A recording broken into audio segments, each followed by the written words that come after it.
I want to dedicate this episode in honor of my Grammy, Sandra Roberg. She was a phenomenal lady, and it was the most refreshing and encouraging time of the year. I wouldn't even call it burnout necessarily, but I don't think anybody can be on 24/7. I got to hear what it sounds like when you have a really good sound guy who just helps the room sound incredible. Maybe it was because the air quality in Tennessee is so horrible. Like, oh man, this is just like a trauma session. Hey, this is Paige, and this is the So Rude podcast. Welcome to the show.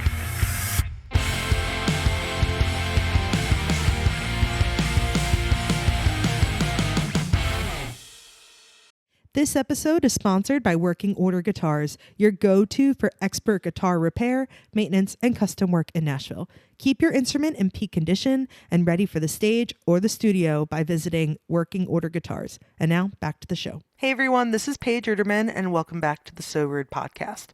Today's solo episode, I'm going to be talking about recent trips that I've had. This year has been a lot of travel. I've been to Florida, I've been to Key West, I've been to Delaware, I've been to Pennsylvania. I didn't originally start out that way. That kind of wasn't the game plan for this year, but it's turned into a little bit of heavy travel, heavy traffic, and I'm not upset about it. In fact, I have found it to be oddly refreshing and encouraging. At the very beginning of the year, I traveled and visited some family in Florida, which was really nice. And just being in palm trees and nice weather and blue skies, the water made me feel so relaxed after what was probably a rough tail end of 2025.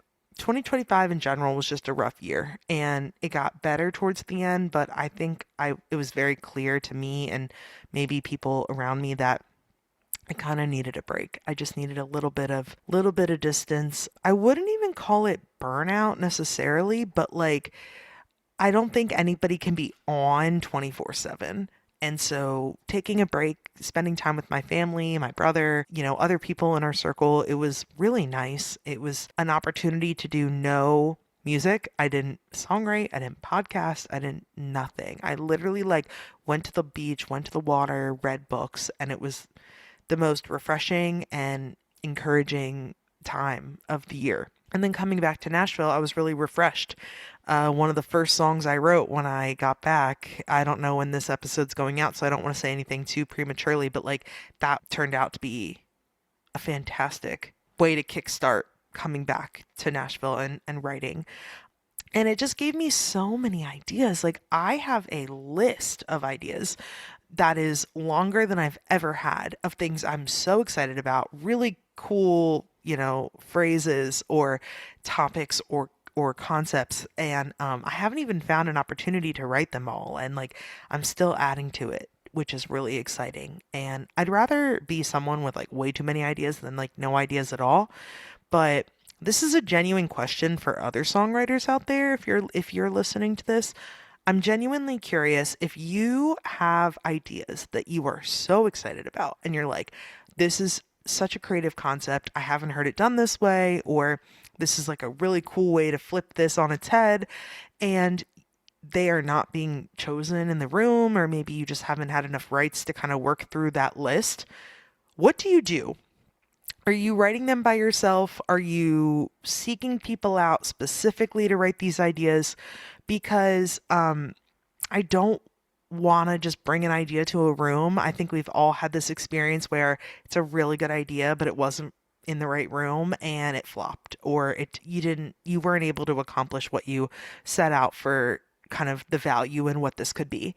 And so I'm just curious if you're a songwriter, and you're a songwriter, not an artist. And I think that's a very important distinction, and it's not a knock on either side. It's just when you're an artist, you are approaching everything from how would I say this? And when you're a songwriter, you're approaching it from what's the best way to say this? And sometimes they're the same and sometimes they're mutually exclusive.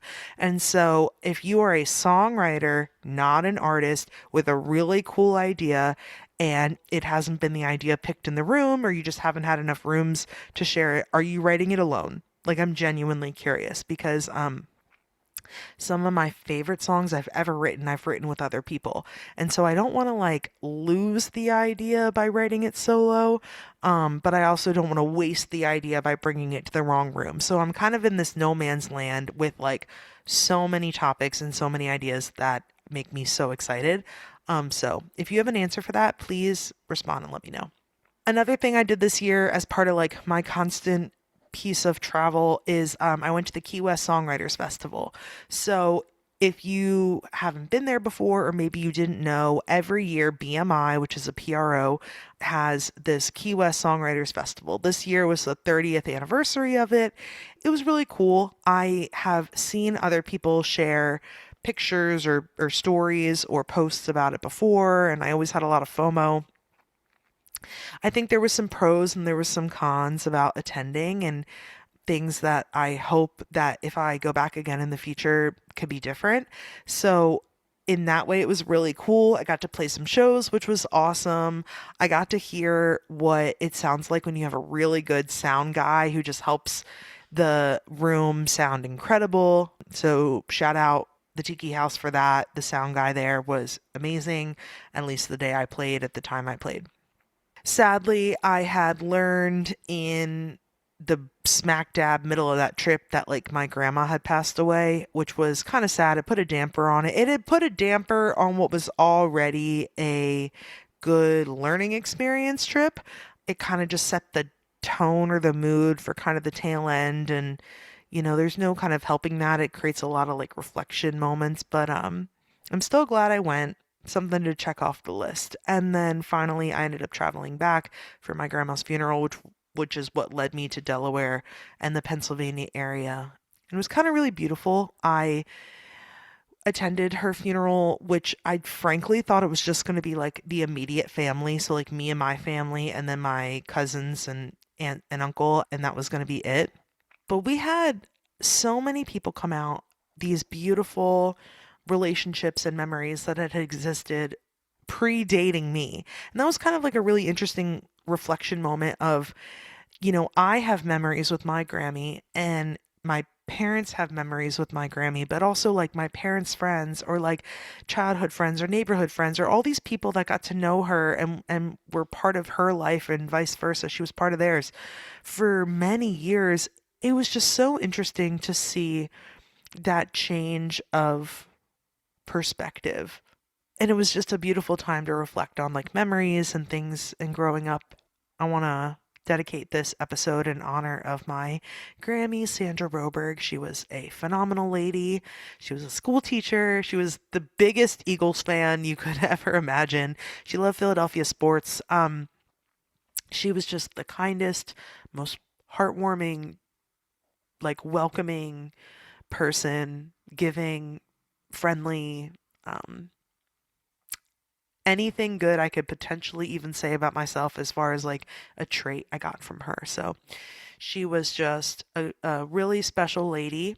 Um, and I wish her the most rest and peace in this next chapter of her story. But it was beautiful to reflect on it and see people I probably haven't seen in like close to a decade, which is crazy. So many people coming up to me being like, I remember when you were this little, and it's just wild. And I'm going to be 33. My birthday's coming up soon, and it's kind of crazy to think like I have all of my, or up until this most recent time, I had all of my grandparents, like they're all alive. And I had friends growing up that didn't have any grandparents. They had sadly passed away. And so it's a really different perspective when you look at it as an adult, like you still have these people or these generations in your life. So it was a really, really special moment. I'm really glad I had a chance to go home with family to visit and kind of like make that the trip it needed to be, as far as like reflecting and reminiscing on the past and past chapters. How this relates to music, 'cause I know none of that related to music, was um while I was home, I don't know, there's just something about like the breeze or the environment or the air, it's in the water, like I got so many ideas, like so many creative ideas. And maybe it's just because I was changing up my scenery. Maybe it was because the air quality in Tennessee is so horrible. Like, I have now traveled so much this year, I can truly say definitively that the air quality here is really bad. It's really bad. Within days of coming back to town, I can feel it. I don't know what's happening here. Maybe it's all the construction or the development. Maybe it's that we're really far away from the beach and I am not a mountains girl. I'm a water girl through and through. And so I don't know, but something about being in that environment really made me come up with so many fantastic ideas, and it made me really appreciate my hometown. I think I grew up hating it, like wanting to leave, didn't really like it. But now that I can go back and visit it for like pieces of time, I can reflect on like just how nice of an area that was to grow up. And maybe I wish I had a few more positive memories there, but that's okay. I can appreciate it now for what it is. Maybe a takeaway for me is I need to intentionally plan some of these trips. A lot of the travel I did this year was kind of like spur of the moment, but maybe I need to intentionally build in either like writing retreats or just like retreats in general. I'm someone who I don't think uses their vacation time to like the best of their ability. I think I end up using it sparingly here and there for like not important things. And maybe this year has taught me that I need to start making intentional plans. I've been brainstorming on ways to bring this podcast back to life, and what kind of topics or what kind of areas I want to talk about or like touch on. There are certain kinds of guests I really want to bring on. So if you guys are interested, I can even do a like call to action or like a little like casting call. Hey, these are the people I want to bring on the show. Does anyone have a recommendation? Which could be kind of cool. But yeah, all that to say, it's great to see you. Happy Tuesday if you're listening to this on the day it comes out, or happy day of the week for whatever it is that you're tuning in. If you're not already following the podcast on Instagram and TikTok, you can at sorude.podcast. And as always, thanks for tuning in, and I hope you guys have a fantastic day. We'll chat again soon. Bye now. Thanks for listening. Be sure to subscribe so you can stay up to date with every episode. See you next time.